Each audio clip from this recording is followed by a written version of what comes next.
Nous ouvrons nos Bibles dans le livre de Luc.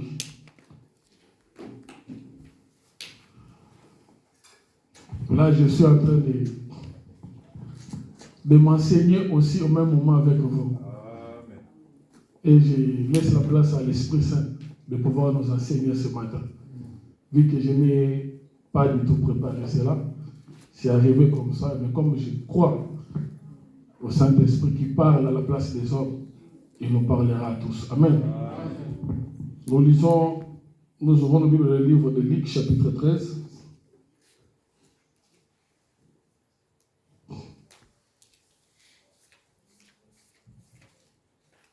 Luc, chapitre 13, à partir du 10e verset.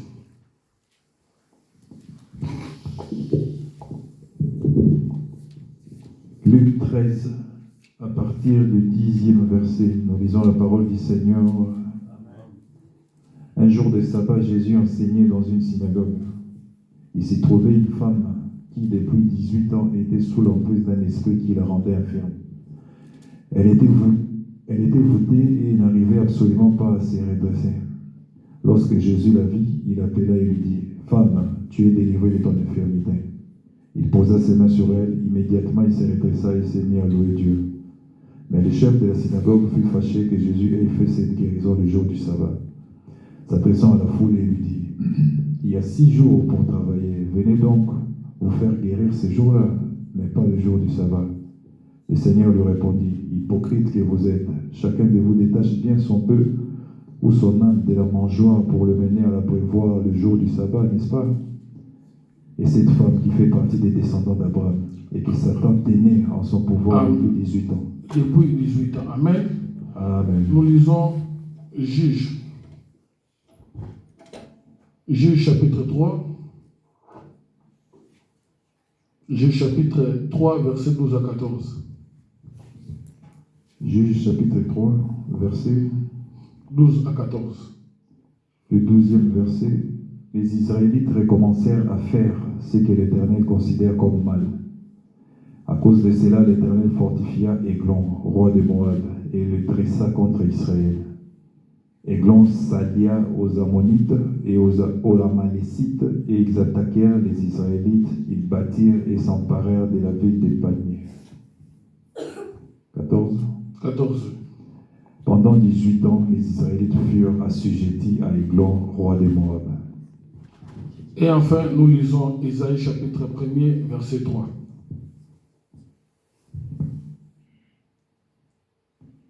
Isaïe chapitre 1er, le verset 3. Le bœuf sait bien à qui il appartient, et l'âne connaît la mangeoire où il nourrit son maître. Israël ne veut rien savoir et mon peuple ne comprend pas. Amen. Amen. Que Dieu te bénisse ce matin. Dieu nous bénisse. Aujourd'hui, nous allons nous exhorter sur la femme au dos courbé. Amen, amen. Il y a une femme qui avait le dos courbé. La Bible dit dans le livre de Luc, comme on vient de le lire là, la Bible dit, voici, il y a une femme qui était possédée d'un esprit qui la rendait infirme depuis 18 ans. Amen. Elle était courbée, elle ne pouvait pas du tout se redresser.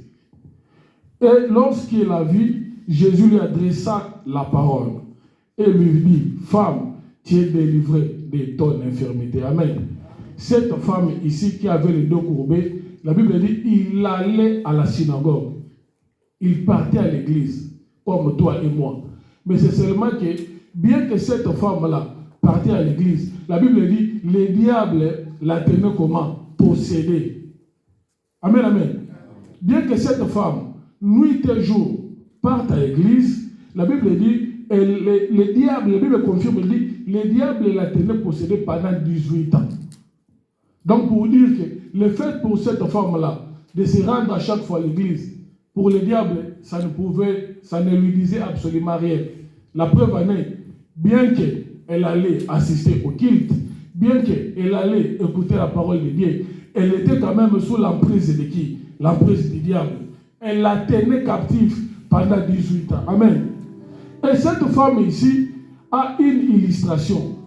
Parce que dans la Bible, il ne faut pas seulement, comme nous avons toujours dit, quand tu vois une chose qu'on parle dans la Bible, que tu le vois dans le sens littéral. Amen, amen. Dieu utilise les hommes pour expliquer ses desseins. Dieu peut utiliser les hommes de la Bible pour expliquer ce qu'il envisage faire dans la suite des temps. Amen, amen. Donc, comme nous remarquerons même dans les livres de l'Alliance, de l'Ancienne Alliance, Dieu utilise même Isaac. Il demande à Abraham de prendre son fils Isaac et de le donner en sacrifice. À première vue, ça peut paraître comme un geste normal. Mais Dieu voulait tout simplement enseigner que dans la suite des temps, lui-même il descendra, il montera à la croix pour pouvoir mourir à place de l'homme. Amen. Vous avez vu? Donc Dieu utilise les hommes. Joseph en Égypte, il quitte sa famille, il se retrouve avec sa famille le vend, sa famille le réunit. Joseph se retrouve en Égypte et lorsqu'il est en Égypte là-bas, il a commencé à régner. Amen. Joseph a commencé à régner et après la suite des temps, il y a sa famille qui va les rejoindre en Égypte. Tout cela parlait toujours de Jésus-Christ. Donc Dieu a utilisé la vie de tout type de personnes pour juste expliquer ce qu'il va pouvoir faire dans la suite des temps. Tu vois? Donc c'est Joseph ici qui a été régné par ses frères, qui a été vendu. C'est le type d'Israël. La Bible dit, le Seigneur est venu chez les siens ne l'ont pas reçu. Amen, amen. Les siens ne l'ont pas reçu. Joseph est venu auprès de ses frères, comme Jésus était venu en Israël. Au lieu que ses frères puissent le recevoir, ses frères l'ont fait quoi? L'ont rejeté. Et le Seigneur va tourner le dos à Israël. Il va maintenant se rendre auprès des nations. Amen, amen. C'est nous qui sommes les nations. Aujourd'hui, le Seigneur Jésus-Christ n'est plus en Israël. De même que Joseph, lorsqu'il avait été vendu, il n'était plus avec ses frères. Il était où? En Égypte. Joseph s'est retrouvé en Égypte là-bas en train de faire quoi? De régner. C'est comme nous aujourd'hui. Le Seigneur Jésus-Christ, il fait quoi? Il règne au milieu de nous. Amen, amen. Donc vous voyez, donc Dieu prend la vie des hommes. Dieu prend la vie des hommes dans la Bible pour expliquer ce qu'il veut faire dans la suite des temps. C'est pourquoi l'apôtre Paul va appeler l'ancienne alliance de Genèse à Malachie. Il va appeler cela comme l'ombre. L'ombre, c'est-à-dire s'expliquer les choses qui devraient venir dans la suite des temps. C'est pourquoi lorsque tu lis la parole de Dieu, quand tu vois que le Seigneur parle de lion, toi ne vois pas un lion littéral comme ça, un lion physique. Il y a une explication par rapport au lion que le Seigneur parle. Amen. Il y a une explication par rapport à ça. Dieu utilise tout cela. C'est pourquoi lorsque le Seigneur Jésus-Christ va arriver, il va dire aux Juifs, il lui dit, vous lisez les Écritures. Amen. Et lorsque Jésus-Christ disait cela, il ne parlait pas du Nouveau Testament. Il faut comprendre l'histoire aussi de la Bible. Parce que le Nouveau Testament n'était pas encore là. Amen. Donc quand il parlait aux Juifs, vous lisez les Écritures, il parlait de quoi? Il parlait de l'Ancien Testament. Parce que lorsque le Seigneur Jésus est arrivé, il y avait seulement l'Ancien Testament. Il leur dit, vous lisez l'Écriture parce que vous pensez trouver en elle la vie. Or, les Écritures parlent de qui? J'aimerais que nous puissions tous participer. C'est une exhortation. Le Seigneur dit, les Écritures parlent de moi. Donc, les Juifs, les pharisiens, tous les livres qu'ils lisaient là-bas, ils ne comprenaient pas que les Écritures parlent du Seigneur Jésus. Parce que les personnes qui ont écrit la loi, le père de la loi, c'est Moïse et Élie. C'est pourquoi dans la montagne de transfiguration, quand Jésus-Christ priait, la Bible dit, lorsque Pierre regarda, il vit 3 hommes. Il vit Moïse, amen, et il vit Élie. Moïse qui est évidemment l'image de la loi, et Élie l'image des prophètes. La Bible dit, quand Pierre regarda, il les vit 3 sur la montagne. Mais quand Jésus-Christ a commencé à descendre, lorsque Pierre regarda à nouveau, il ne vit, tous les disciples ne virent que Jésus seul. Donc pour dire quoi? Et Moïse et Élie, ils s'étaient engloutis dans la personne de Jésus. C'est lui maintenant qui était devenu l'explication de quoi? De la loi. C'est pourquoi Jésus va dire, vous lisez la loi, vous pensez trouver un elle dans la vie, mais ces écritures-là parlent de moi, raison pour laquelle ils ont tué Jésus. Parce que Jésus leur avait dit que les écritures parlaient de lui. Ici, on a parlé de la femme qui avait les dos courbés. Donc, c'est que si on parle de la femme de dos courbés dans le Nouveau Testament, on doit retrouver ça aussi où ça là? Dans l'Ancien Testament. Parce qu'on a dit, l'Ancien Testament, c'est l'ombre. Amen. Et ça, c'est l'ilingi. Et ça, c'est le yo. Tant que yo ça, tu as la photo. Amen. Tu as la photo. Mais ce que yo y tu as la photo. Amen, amen. Tu as la photo. Donc, c'est que, ancien alliance, nous sommes allés photo. Tant que tu as la photo. Amen, amen. Donc, comme la pose est mon colo macamu. Il y a mon colo macamu tamaye, toi Israël, bah, moi, l'imbatique à la photo. Il y a mon yo s'appelle sur mon gongalobi, na quel bisika mesus. Bah, ovana bakoyo kanga, bakoselanga, mais bah, au moins n'a été. Thomas Sengia mona ya simbaye, abe sengola mutuoyo, ayoki, andimi, kasi ya monité. Nous sommes les bien-aimés. Bah, il y a le bête la mission de Sola Yesu, na maloba. Tomona Yesu te, mais toyoki, peto ndimi. Amen, amen. Et ça, le mona Rebecca, oya mona Isaac te. Bah, il y a le bête la Sola Isaac. Ayoki kaka le Sola Isaac, andimi, peke. Nanzela Hannibal. Rebecca n'a jamais vu Isaac. Il a entendu seulement parler d'Isaac. Comme toi, tu es Rebecca aujourd'hui, tu avais seulement entendu parler de qui? De Isaac. Tu as accepté. Et voilà maintenant que nous sommes en train de marcher, toi et moi, pour aller à la rencontre de qui? De Isaac. Dieu utilise la vie des hommes pour expliquer ce qu'il veut faire dans la suite des temps. On nous relit rapidement. On est toujours le même verset là, c'est une exhortation. Je relis ça rapidement. Écoutez maintenant. Lorsqu'il a vu, Jésus lui adressa la parole. Donc cette femme ici, elle allait à l'église tout le temps. Mais la Bible dit qu'elle était possédée. Elle était sous l'infirmité. Mais lorsqu'il rencontra Jésus, la première des choses, Jésus lui a adressé quoi? La parole. Amen, amen.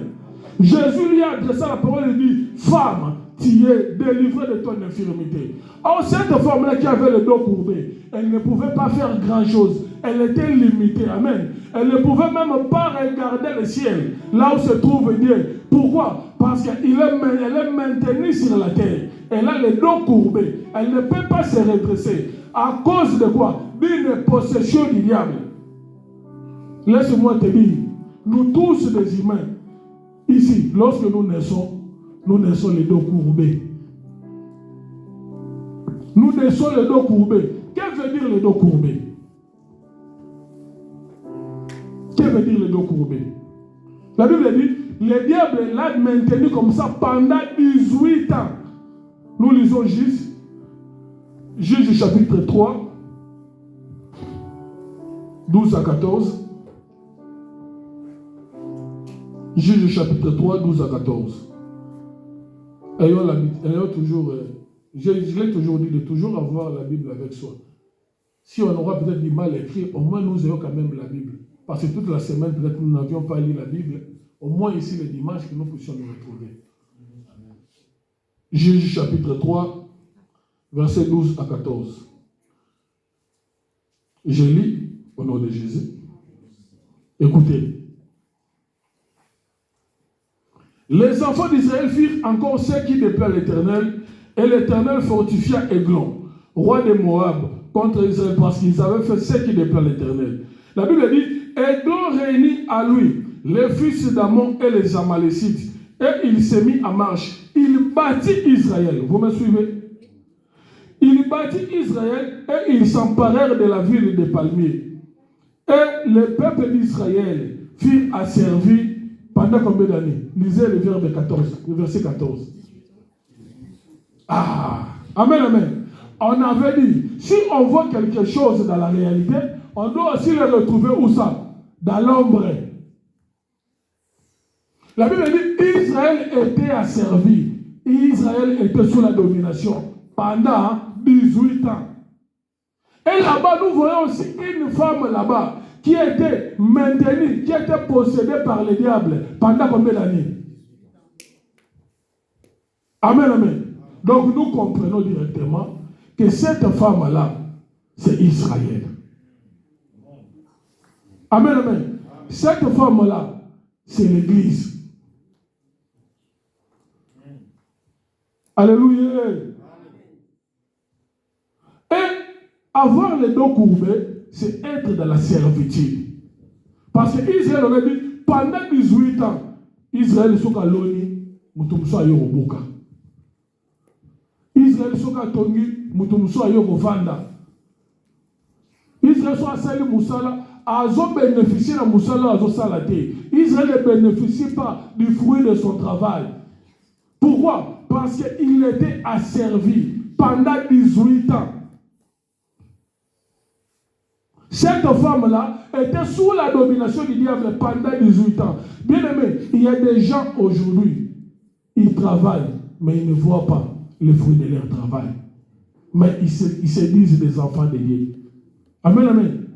Il y a des gens aujourd'hui, écoutez les témoignages, on vous le dira, qu'il y a de ceux-là qui travaillent, mais ils ne touchent pas le fruit de leur labeur. Et ça,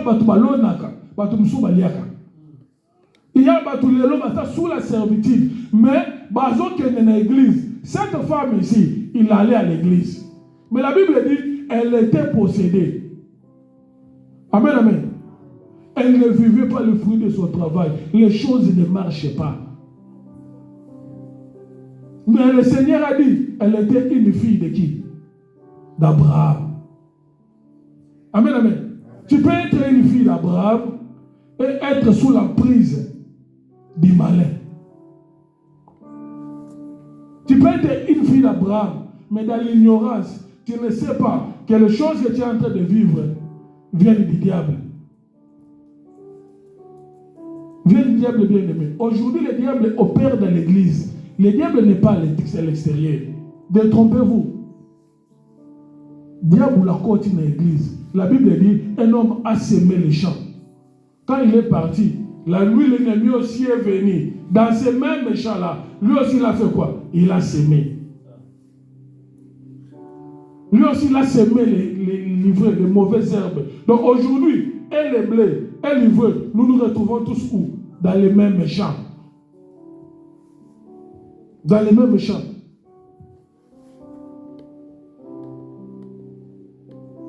Israël ne pouvait pas jouir de fruits de leur travail. Baloni, il était dit là-bas, dans les livres des juges. Ils construisent, d'autres personnes viennent occuper. Les choses ne marchent pas. Tu te poses des questions. Que dois-je faire? Les choses ne marchent pas. Et le Seigneur, un peu plus bas, il a expliqué, il a illustré cette femme-là.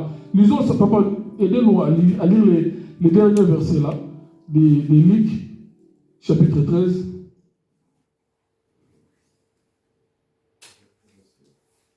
Luc chapitre 13, lorsque le Seigneur dit, écoutez ce que le Seigneur dit. Oui, 15, oui. Écoutez ce que le Seigneur va dire. Le Seigneur lui répondit. Hypocrite que vous êtes. Hypocrite que vous êtes. Ici, il y a un homme de Dieu qui était responsable dans cette église-là. Amen. Dans la synagogue, il s'est plaint à cause du miracle que cette femme-là avait bénéficié. Il dit, mais s'il faudra faire du miracle, il faut venir y faire ça en dehors des jours de sabbat. Vous voyez, quelqu'un qui est guéri, une fidèle de ton église, elle est délivrée de sa maladie, de son infirmité. Mais il y a un responsable qui n'est pas content. Bien aimé, ce n'est pas tout le monde qui sera content de ta réussite. Tu peux te fier à des gens. Quelqu'un peut te sourire comme ça. Parce que cette dame ici qui a été délivrée, il allait écouter la parole auprès de cet homme de Dieu-là. Mais lors de sa délivrance, cet homme de Dieu-là s'est plaint. Pourquoi vous avez fait ça? Donc pour cet homme de Dieu-là, cette dame-là devrait rester dans cette position-là de servitude. Ce n'est pas pour rien que le Seigneur Jésus-Christ a dit, je vous ai donné le pouvoir de marcher sur les scorpions et les serpents. Vous savez pourquoi il a dit ça? Parce que les scorpions, ils piquent où? Son venin se trouve où? Dans sa queue. Donc le diable a des postures. S'il n'attaque pas par la tête comme les serpents, elle peut te piquer par derrière comme les scorpions. C'est pourquoi le Seigneur te donne le pouvoir sur les scorpions et les serpents. Parce que les serpents attaquent par la tête. Tu vois comme ça. Les scorpions attaquent par derrière. Et cette femme ici, elle était devant un scorpion. Donc c'est-à-dire quoi? Quelqu'un est en train de sourire, mais il utilise la queue pour te frapper. Donc tu vois le sourire, tu vois la personne, il est en train de m'enseigner. Amen. Mais derrière ton dos, il est en train de te piquer. La preuve est là. La dame est délivrée, mais son pasteur n'est pas content. Il se fâche contre Jésus. Mais pourquoi tu as fait ça? Tu ne peux pas attendre. Oh, quelqu'un qui est délivré. Mais ce n'est pas tout le monde qui sera content de ta réussite. Ce n'est pas tout le monde qui sera content de ta réussite. Même ceux qui te sourient là. Il est en train de sourire, mais peut-être il est un scorpion. Amen, amen. Il est en train de t'encourager. Il est un scorpion. Que Dieu te fasse grâce, que tu puisses reconnaître un scorpion. Les serpents, c'est facile de les reconnaître. Parce que lui, il vient. À mi il s'en va la moko. Il a attaqué dans mon tour. Il n'y a pas ces scorpions. Et l'homme, il y a Moussoussou. Na l'homme, il y a Zate. Mais il y a un Moukila. Donc, tant qu'il y a d'autres services, il y a un Simazo Sani. Et cette femme ici, sans Jésus, elle ne pouvait pas être délivrée. Parce qu'auprès de la personne, auprès de qui il part se confier, c'est cette même personne-là qui ne veut pas de son bien, qui ne veut pas de sa réussite. Moutounion sur la réussite n'a été. Alléluia. Tout le monde ne sera pas content de ta réussite. C'est pourquoi le 14e verset, le Seigneur dira, il va appeler le Messie là comment papa? Hypocrite. La Bible dit les hypocrites n'hériteront pas le royaume des cieux. Donc cet homme de Dieu ici, bien qu'il soit homme de Dieu, il n'héritera pas le royaume des cieux. Parce que la Bible dit les hypocrites n'entreront pas. Le Seigneur l'a qualifié de qui? Des hypocrites. Papa, il dit quoi? Hypocrite que vous êtes, chacun de vous détache bien son bœuf ou son âne de la mangeoire pour le mener à la prévoir le jour du sabbat, n'est-ce pas? Amen, amen. Alléluia. Le Seigneur a fait une illustration ici. Il a cité des animaux, papa, c'est ça? Oui. Quels sont les animaux qu'il a cités? Le bœuf et l'âne. Il a cité le bœuf et l'âne. Donc le Seigneur explique cette femme ici, mais il fait l'illustration de deux animaux. Il parle du bœuf et de l'âne. Il les appelle des hypocrites. Qui d'entre vous ne peut pas délivrer son bœuf ou son âne pour l'amener dans l'abreuvoir le jour du quoi? Du sabbat. Donc cette femme ici est identifiée par les deux animaux. Amen. Donc nous cherchons à comprendre qui sont les deux animaux. Alléluia. La Bible dit, nous sommes comment manatina. Tout ce qui a été écrit avec utilité. Ça sert à quelque chose. Il n'y a rien. Oh, nous sommes dans le monde important. À Tchangolibanda. Nous sommes dans le monde zanatina. Au moins, nous sommes dans la Bible. Nous sommes dans la Zanaï. Alléluia. Nous lisons le livre d'Ésaïe. Nous avons un passage dans le Ésaïe chapitre 1, verset 3. Amen. Nous cherchons toujours à connaître cette femme qui avait les dos courbés, qui ne pouvait pas lever les yeux vers le ciel. Nous lisons le livre d'Ésaïe. Le bœuf sait bien à qui il appartient. Le bœuf sait bien à qui il appartient. Alléluia. Et l'âne connaît la mangeoire où le nourrit son maître. Et l'âne connaît la mangeoire où le nourrit son maître. Israël ne veut rien savoir et mon peuple ne comprend pas.